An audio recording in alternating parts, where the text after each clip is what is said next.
अस्सलाम वालेकुम, welcome to Saba speaks. तो जनाब, स्पोर्ट्स की बहुत सारी खबरों के साथ आज हम करेंगे अपने व्लॉग में बात। तो जनाब, सबसे पहले हम बात करेंगे गौतम गंभीर की कि गौतम गंभीर ने यू टर्न ले लिया है और वो किस बात पर ले लिया है ये हम आपसे डिस्कस करेंगे। फिर हम बात करेंगे बाबर आजम की कि बाबर आजम को जो मैनेजमेंट कमेटी के चेयरमैन है उनकी जानिब से नई ऑफर हुई है, नई पेशकश की गई है। फिर हम बात करेंगे प्रैक्टिस मैच की, जो कि पाकिस्तान का पिंडी में जो प्रैक्टिस कैंप है वो लगा हुआ है, और उसके सिनेरियो मैच की। फिर हम बात करेंगे चैंपियंस ट्रॉफी 2025, जिसमें इंडिया एक दफा फिर से पाकिस्तान के लिए रुकावटें पैदा कर रहा है। अच्छा, फिर उसके बाद शकीब उल हसन, जो कि सियासत के मैदान में एंट्री देने वाले हैं, बल्कि उन्होंने इसका बाज़ाब्ता तौर पर ऐलान कर दिया है। फिर हम कुछ बात करेंगे कि श्रीलंकन बैट्समैन जो थे मैथ्यूज, उनके क्रिकेट वर्ल्ड की तारीख में सबसे पहले जो है वो टाइम आउट का शिकार हुए थे। अब दूसरे क्रिकेटर पाकिस्तानी कौन से हैं जो कि टाइम आउट का शिकार हुए हैं, और इसके अलावा हम बात करेंगे कि ऐसा कौन सा पाकिस्तान का क्रिकेटर है जो कि जिसने ख्वाहिश जाहिर की है कि वो आईपीएल खेलना चाहते हैं। तो सबसे पहले हम बात कर लेते हैं गौतम गंभीर की। हाँ, साथ साथ हम बात करेंगे कि इंडिया वर्ल्ड कप क्यों हारा, और राहुल गांधी के उस पर क्या रिमार्क्स थे और उन्होंने क्या रिजर्वेशन जो हैं वो बताई है। लेकिन सबसे पहले हम बात कर लेते हैं गौतम गंभीर की। तो जनाब, गौतम गंभीर कहते हैं, ये वही गौतम गंभीर हैं जो कि पाकिस्तान के खिलाफ काफी बात करते थे, लेकिन वर्ल्ड कप हारने के बाद से काफी टेंट्रम्स जो है वो चेंज हुए हैं, बदले। तो उसके बाद वो ये कहते हैं कि जी वो जो 2024 है T20, पाकिस्तान और इंडिया को वो आमने सामने वर्ल्ड कप खेलते हुए देखना चाहते हैं। अमेरिका या वेस्ट इंडीज में जो शेड्यूल है ये T20 का वर्ल्ड कप, और उसमें वो कहते हैं कि एक टीम की जो जीत होती है वो दूसरी टीम के लिए हार हार बन जाती है, सैडनेस होती है। इस तरह नहीं होना चाहिए। दोनों ममालिक को चाहिए कि वो अपनी अपनी क्रिकेट को बेहतर करें और फाइनल में एक दूसरे के सामने आए और खेलें और अच्छे मैचेस हों। तो जनाब, ये उनका बयान है, और ये बयान भी है उनका, और यू टर्न भी है एकदम से। लेकिन अगर ये वर्ल्ड कप जीत चुके होते तो मेरे ख्याल में ये बयान कुछ अलग तरीके से होता कि अगर पाकिस्तान T20 वर्ल्ड कप में सामने आया तो हम ये कर देंगे, हम वो कर देंगे और फला कर देंगे। तो इस तरह के यू टर्न तभी आते हैं जब आपको पता हो कि आपकी टीम की जो कैपेसिटी है वो 8 या 9 मैचेस जीतने की तो है, अनबीटेबल रहने की तो है, लेकिन फाइनल नहीं जीत सकते आप लोग। ये पता नहीं कोई पनौती चल रही है। और पनौती से याद आया कि मोदी जी, राहुल गांधी कहते हैं कि ये हमारे जो वॉइस थे, हमारा जो इंडियन टीम थी ये जीत जाती, लेकिन क्योंकि मोदी जो है वो एक पनौती की तरह है, इस वजह से इंडिया जो है उनकी जो टीम है वो ये मैच हार गई, ये वर्ल्ड कप हार गई, ये वर्ल्ड कप घर के घर में नहीं रह सका। अब ये तो डिटेल में उन्हीं से पूछना पड़ेगा कि वो क्यों मोदी जी को पनौती कह रहे हैं। अच्छा, सेकंड, अभी जो प्रैक्टिस सेशन है पाकिस्तान की टीम का, जो प्रैक्टिस सेशन है वो हुआ है रावलपिंडी में, और इसका जो पहला मैच हुआ है सिनेरियो मैच, इसमें जो रन्स हैं वो साइम अयूब ने 35 रन स्कोर किए हैं, अब्दुल्ला शफीक ने 3 रन बनाए हैं, 71 रन बाबर आजम ने बनाए हैं, जबकि शान मसूद के 101 रन हैं। मतलब वाओ, कैप्टन इनिंग्स। और सऊद शकील जो है उन्होंने 44 बनाए हैं, सरफराज अहमद जो है उन्होंने 19 रन बनाए, वो क्रीज पर मौजूद हैं। टोटल 63 ओवर्स कराए गए, और इसमें खुर्रम शहजाद की एक विकेट है और एक विकेट है आमिर जमाल की। तो ये जो प्रैक्टिस सिनेरियो मैच है ये 2 रोज़ा मैच होगा।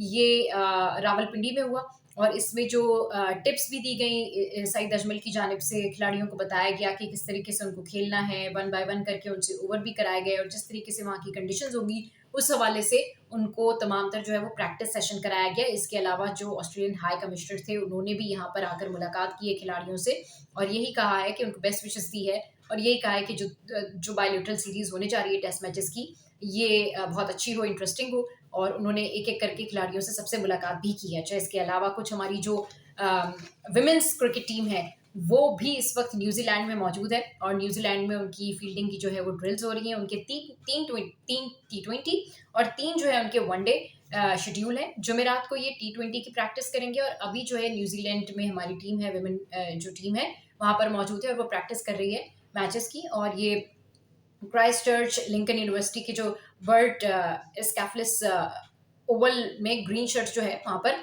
ये प्रैक्टिस कर रही हैं। अच्छा, अब ये जो इनकी जानिब से प्रैक्टिस की जा रही है, इसमें जो हमारी स्पिनर हैं उनमें हानि, वो कहती हैं कि जो हमारी फीमेल क्रिकेटर्स हैं वो कंडीशन के अकॉर्डिंगली अपने आप को ढालने की कोशिश कर रही हैं कि वहाँ की कंडीशन, वहाँ के एटमॉस्फेयर के मुताबिक ढाल लिया जाए, ताकि ये जो 3 T20 और 3 वनडे की ये जो मैचेस होंगे ये मैचेस ठीक से हो जाएं। अच्छा जनाब, शकीबुल हसन ने अब अपने आबाई गांव से आम इंतखाबात में हिस्सा लेने का ऐलान कर दिया, और वहाँ पर 7 जनवरी से जो है वो ये शुरू होने उनके इंतखाबात, जबकि बांग्लादेश की जो अभी टूर है वो आगे भी उन्होंने टूर पे जाना है और तकरीबन ये 11 से 31 दिसंबर तक इन्होंने व्हाइट बॉल सीरीज के 6 मैचेस भी खेलने हैं। तो अब लेट्स सी, ये इंजर्ड भी थे वर्ल्ड कप के दिनों में, अभी तक कहा नहीं गया है कि ये वापस आएंगे या नहीं आएंगे, लेकिन बहरहाल एक क्रिकेटर जो है वो, अब एक और क्रिकेटर जो है वो पॉलिटिशियन बनने जा रहा है और वो अपने आबाई इलाके से जो है वो इलेक्शन लड़ेंगे।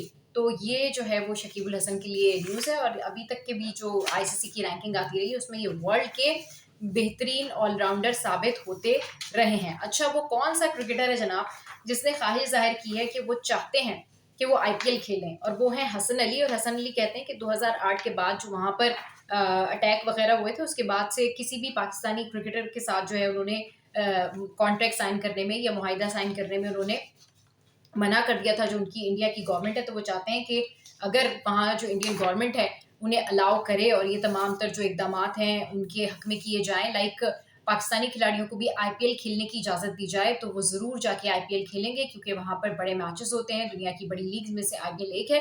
तो हसन अली ने ख्वाहिश जाहिर की है कि वो पाकिस्तान की तरफ से एक ऐसे प्लेयर हों जो कि जाएं और आईपीएल खेलें, क्योंकि इससे पहले कामरान अकमल और सुहेल तनवीर जो है वो राजस्थान रॉयल का हिस्सा बन चुके हैं, उनके जो पहले एडिशन था। तो वो ये चाहते हैं कि बाकी जो क्रिकेटर्स हैं वो भी जाकर आईपीएल खेलें। और ये जो मोदी सरकार का जो ड्रामा उन्होंने लगा के रखा हुआ है बैन करने का और पाकिस्तान ना आके खेलने का, ये वाला जो है मामला हल हो। चैंपियंस ट्रॉफी 2025 पाकिस्तान ने होस्ट करनी है। अगले माह जो है इसका कॉन्ट्रैक्ट साइन होना है। ऐलान तो किया गया था लेकिन अभी बाज़ाब्ता कॉन्ट्रैक्ट साइन नहीं हुआ है। लेकिन फिर मोदी सरकार के वही ड्रामे, सारी दुनिया की टीम्स आकर यहाँ खेल सकती हैं, लेकिन मोदी सरकार की जो टीम है, स्पेशल कोई टीम है जो स्पेशल कोई डरती है अलग से, ये नहीं आ सकती है पाकिस्तान। और इनके लिए जो है वो हाइब्रिड मॉडल तैयार किया जाए और इनको जो है वो अलग से बुला के कहीं और मैचेस कराए जाएं इनके अलग से न्यूट्रल वेन्यू पे। पता नहीं इतना क्यों डरते हैं ये लोग। सारी दुनिया की टीम्स आती हैं, हमारे खिलाड़ी जाते हैं वहाँ पे शेरों की तरह बिरयानियां खाते हैं, घूमते फिरते हैं, मतलब वर्ल्ड कप पूरा रहते हैं और आ जाते हैं। बस इन्हीं को जो है ना वो सारे प्रॉब्लम्स हैं और ये बेसिकली इनको पाकिस्तान की क्रिकेट से प्रॉब्लम है। तो ये चाहते हैं कि अब जो चैंपियंस ट्रॉफी हो रही है वो भी ना हो पाए और किसी तरीके से ये भी जो सारा निज़ाम है वो दरम-बरम हो जाए और इनकी वजह से सारे जो है वो प्लान आउट हो जाएं। अच्छा, टाइम आउट का शिकार कौन हुआ? सोहेब मकसूद जो है वो टाइम आउट का शिकार हुए। नेशनल T20 कप जारी है और मुल्तान रीजन्स की तरफ से वो खेल रहे हैं। तो देर से आने के बायस, ताखीर के बायस जो है वो अब दूसरे पाकिस्तानी खिलाड़ी बन गए हैं मैथ्यूज़ के बाद, जो कि टाइम आउट का शिकार हुए। और मैथ्यूज़ के साथ क्या किया था शकीब उल हसन ने, मतलब सब ने उनको कहा था कि उन्होंने बहुत अजीबोगरीब सी हरकत की है, बहुत अजीबोगरीब सी बात की है। अच्छा जनाब, इसके अलावा अगर मज़ीद मैं खबरें शामिल करूँ तो अम्माद, जो हमारे क्रिकेटर हैं अम्माद वसीम, उनके बारे में अब उन्होंने अचानक से रिज़ाइन कर दिया। इंटरनेशनल क्रिकेट से उन्होंने अचानक से रिज़ाइन कर दिया। लीग मैचेस वो खेलेंगे, जिसके ऊपर राशिद लतीफ़ ने उनको ये मशवरा दिया है कि अम्माद वसीम को वापस लाया जाए टीम में। वो एक अच्छे स्पिनर भी हैं, बैट्समैन भी हैं, उनकी बैटिंग अच्छी हो सकती है और इसके अलावा उनकी जो बैटिंग है, उनकी जो एक क्रेडिबिलिटी है, वो पाकिस्तान टीम के आगे काम आ सकती है। और उन्होंने यही कहा है कि बेशक वो जो सेंट्रल कॉन्ट्रैक्ट है उससे जो है वो पीछे हट जाएँ, लेकिन पाकिस्तान के लिए अपने आप को अवेलेबल रखें। एंड आई थिंक कि इमाद वसीम इसके ऊपर सोचेंगे, दोबारा कंसिडर करेंगे इसको कि वाक़ई वो एक बहुत अच्छे प्लेयर हैं। और उन्होंने इस तरह से अचानक से रिटायरमेंट का ऐलान किया। वर्ल्ड कप 2023 के लिए वो अच्छे मज़बूत कैंडिडेट समझे जा रहे थे, मज़बूत प्लेयर समझे जा रहे थे, लेकिन अनफॉर्चुनेटली वो स्क्वाड का हिस्सा नहीं थे।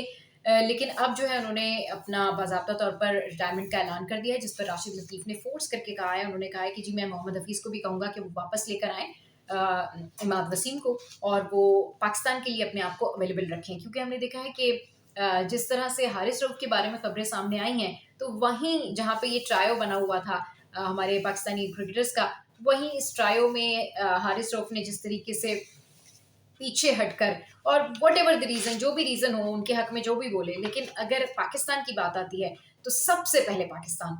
क्योंकि पाकिस्तान है तो आपकी आइडेंटिटी है, पाकिस्तान है तो आप हैं, पाकिस्तान नहीं है तो मेरे ख्याल में शायद आपकी दौलत, शोहरत या पैसा किसी काम का नहीं है। वो आपके काम शायद कहीं और तो आ सकता है, लेकिन पाकिस्तान के बगैर आपकी कोई आइडेंटिटी नहीं है।